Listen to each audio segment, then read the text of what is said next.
নমস্কাৰ, এই মুহূৰ্তত আহি পৰিছে কেইবাটাও বিগ ব্ৰেকিং নিউজ। আজি হৈছে 6 আগষ্ট। ৰাজ্যৰ লাখ লাখ দুখীয়াসকলৰ বাবে ভাল খবৰ, কিয়নো এইবোৰ দুখীয়াসকলে PMAYG চৰকাৰী ঘৰৰ অতিৰিক্ত 12,000কৈ টকা লাভ কৰিব। লগতে এইটো ভিডিঅ'ৰ মাজত অৰুণোদয় আঁচনি টকা প্ৰদানক লৈ কেইখনমান গুৰুত্বপূৰ্ণ খবৰ আপোনালোকক প্ৰদান কৰিম। তো যিসকল মানুহে ভিডিঅ'টোত ক্লিক কৰিছে, অনুগ্ৰহ কৰি ভিডিঅ'টো স্কিপ নকৰি প্ৰথমৰ পৰা শেষলৈ চাই থাকিব। লগতে মোৰ চেনেলত নতুন হ'লে প্লিজ চেনেলটো ছাবস্ক্ৰাইব কৰি মোৰ লগত থাকিব। তো বলক ভিডিঅ'টো আৰম্ভ কৰি আজিৰ প্ৰথমটো গুৰুত্বপূৰ্ণ খবৰৰ বিষয়ে বিস্তাৰিত জানি লওক। তো আজিৰ প্ৰথমটো গুৰুত্বপূৰ্ণ খবৰ হ'ল মিনিষ্ট্ৰী অফ ৰুৰেল ডেভেলপমেণ্টৰ ফালৰ পৰা প্ৰদান কৰা এক বিশেষ আপডেট লৈ। তো ইয়াতে কি লিখা আছে পঢ়ি আপোনালোকক বিতংভাৱে বুজাই দিছোঁ। অনুগ্ৰহ কৰি ভিডিঅ'টো প্ৰথমৰ পৰা শেষলৈ চাই থাকিব।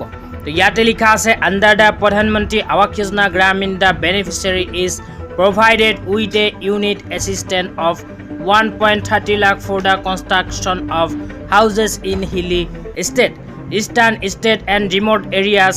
Additionally, 12,000 is also provided for toilet. আপোনালোকৰ নাম যদি PMAYG চৰকাৰী ঘৰৰ নতুন লিষ্টত অন্তৰ্ভুক্ত হৈ আছে তেন্তে আপোনাৰ বাবে ভাল খবৰ।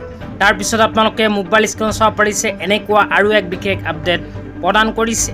ইয়াতে লিখা আছে, under PMAYG the unit assistance for hilly state in 1,30,000। তো ইয়াতে উল্লেখ কৰা অনুযায়ী যিসকল মানুহৰ নাম PMAYG চৰকাৰী ঘৰৰ নতুন লিষ্টত অন্তৰ্ভুক্ত হৈ আছে সেইসকল মানুহে PMAYG চৰকাৰী ঘৰৰ 1,30,000 টকা পোৱাৰ উপৰিও আৰু অতিৰিক্তভাৱে 12,000কৈ টকা লাভ কৰিব।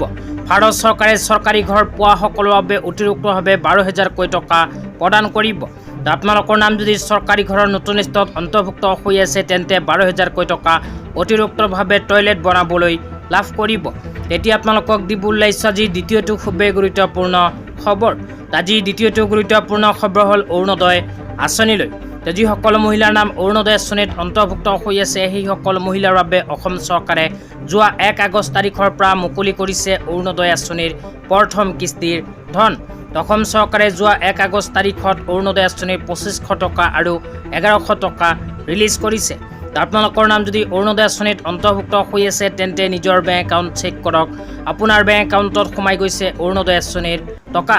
লগতে যিসকল মহিলাৰ নাম অৰুণোদয় আঁচনিত অন্তৰ্ভুক্ত থকা সত্ত্বেও যোৱা 1 আগষ্ট তাৰিখৰ পৰা বৰ্তমানলৈকে অৰুণোদয় আঁচনিৰ টকা সোমোৱা নাই সেইসকল মহিলাই কৰিব লাগিব নিজৰ বেংক একাউণ্টৰ DBT লিংক। আপোনালোকে যদি বেংক একাউণ্টৰ DBT লিংক সক্ৰিয় কৰা নাই তেন্তে নিজৰ বেংক ব্ৰাঞ্চত গৈ যোগাযোগ কৰিব। আৰু যিসকল মহিলাই এইবোৰ কাম কৰাৰ পিছতো টকা পোৱা নাই সেইসকল মানুহে আৰু 2-1 দিন অপেক্ষা কৰক, হয়তো আজিয়ে সোমাই যাব পাৰে টকা। তেতিয়া আপোনালোকক দিব ওলাইছোঁ আজি তৃতীয়টো খুবেই গুৰুত্বপূৰ্ণ খবৰ। আজি তৃতীয়টো গুৰুত্বপূৰ্ণ খবৰ হ'ল CMO আছামৰ ফালৰ পৰা প্ৰদান কৰা এক বিশেষ আপডেট লৈ। ইয়াতে কি লিখা আছে পঢ়ি শুনাই দিছোঁ।